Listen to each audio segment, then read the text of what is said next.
on the field. The pride of the Southland band crisply marches into the Giant T. The rear, the roar of 97,000 fans rises with each rhythmic step. In the background, George Beatsis is singing Fight, Balls, Fight. The orange and white Shakers flood the air. The Volunteers are ready at the north end of the football field to burst through the gate. They're coming now, racing onto the field through the Giant T. In that magic moment that says, wherever you are, it's football time in Tennessee. Welcome to the Talkin VAWLS Network. My name is Boogie Bentley. Been talking a lot about the transfer portal, recruiting, all kinds of other storylines here lately. But the bottom line is Tennessee's got a bowl game coming up on December the 30th, taking on Clemson in the Orange Bowl. There's going to be all kinds of fun storylines to follow as we head into that game. You know, obviously one of them's probably going to be the burger flipping comment. Would not be surprised at all if people are talking about that. Early enrollees are going to be able to take part in bowl practice, which starts tomorrow. That's something worth talking about. There's some other stuff we're going to get into, we're going to talk about, but as always, do me a favor and go ahead and smash that like button just below the video. It's quick, it's free, it's easy, it helps the channel. I would greatly appreciate it. Also, if you are new to the Talkin VAWLS Network, welcome.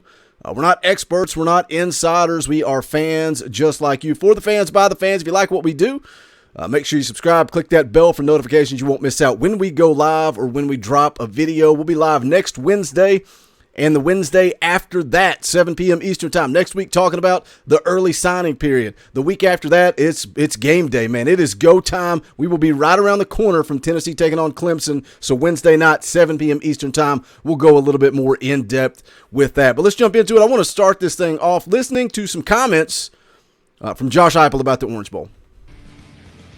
In recent years, obviously, have had an opportunity to see them, sporadically throughout the season, but see them.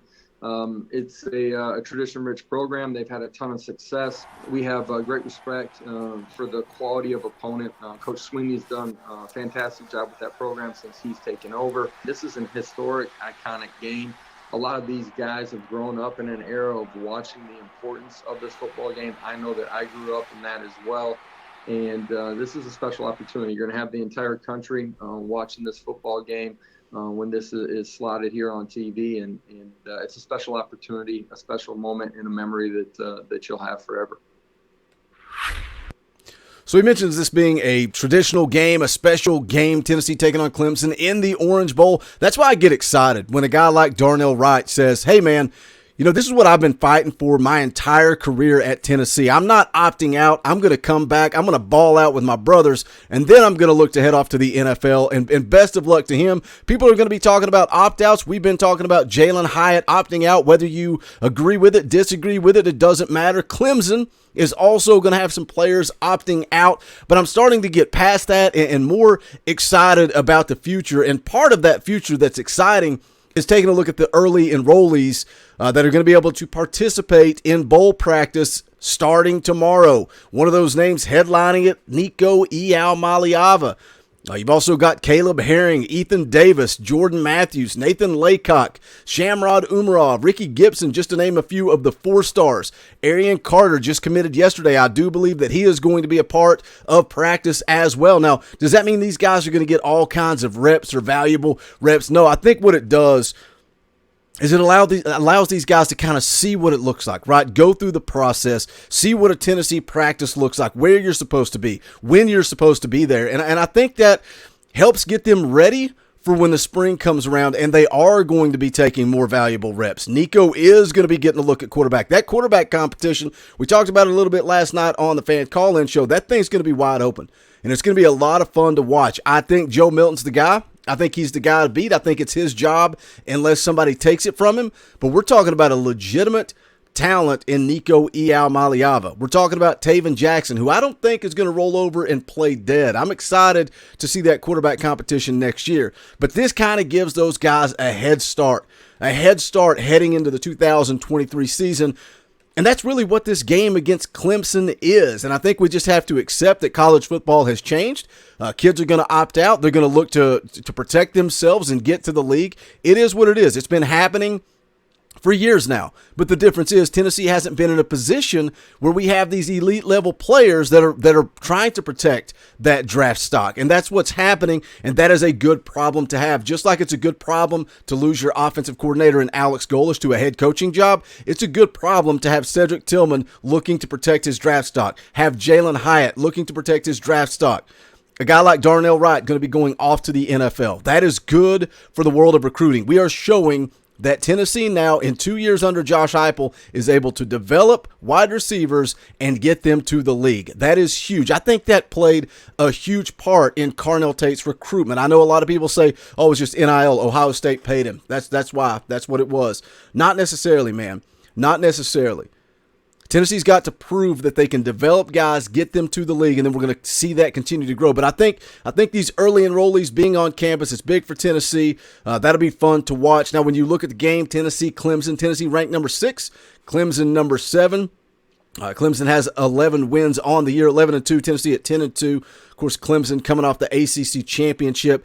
You look at the ESPN FPI predictor. It's got Tennessee at 57.9% favorites to win this game. Kind of an interesting number because when you go and you look at the line, Clemson is favored by almost a touchdown, favored by 6.5 points going into the Orange Bowl. Tennessee on the year, number 1 offense in the country. How about that? Number 1 offense in the country. Forget the line from VAWLS Jones about what wide receiver wouldn't want to play in this system. What running back wouldn't want to play in this system? Look at the numbers that this running back room put up this year.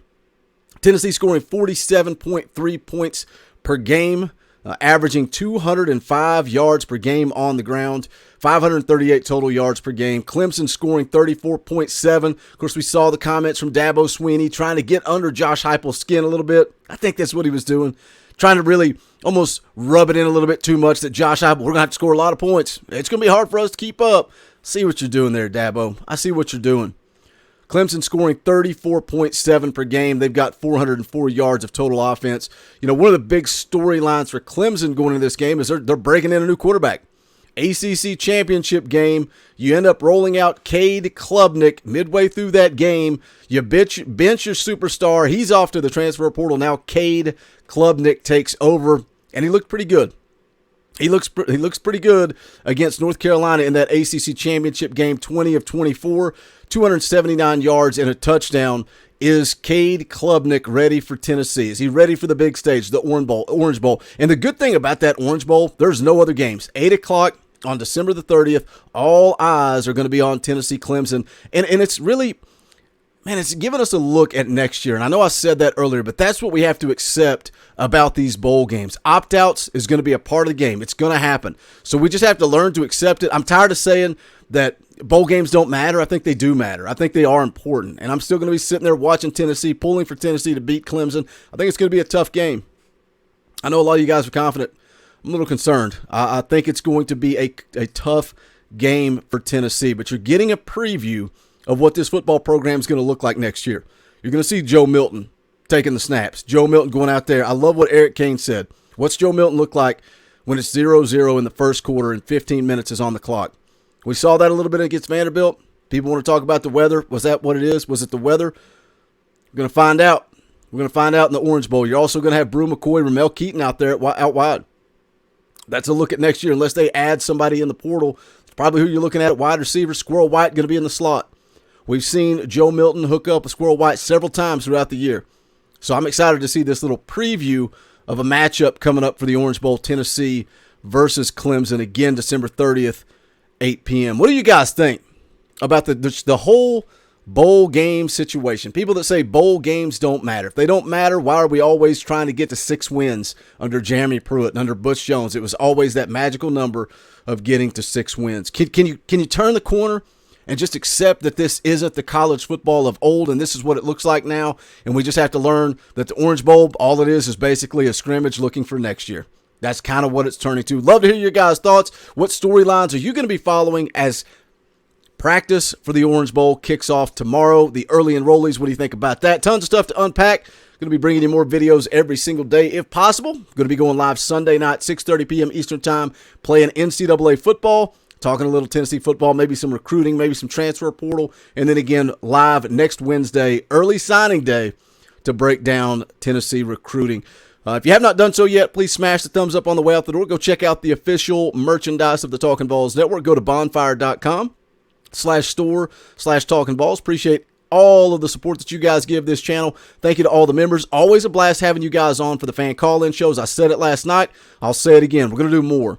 I've got to make that commitment to you guys to keep your memberships throughout the offseason. I've got to give you this platform, whether we're talking recruiting, whether we're talking transfer portal, whether we're talking spring practice, or even if you guys want to do a basketball watch party. Maybe that's the route we take. You know, it's difficult to cover basketball.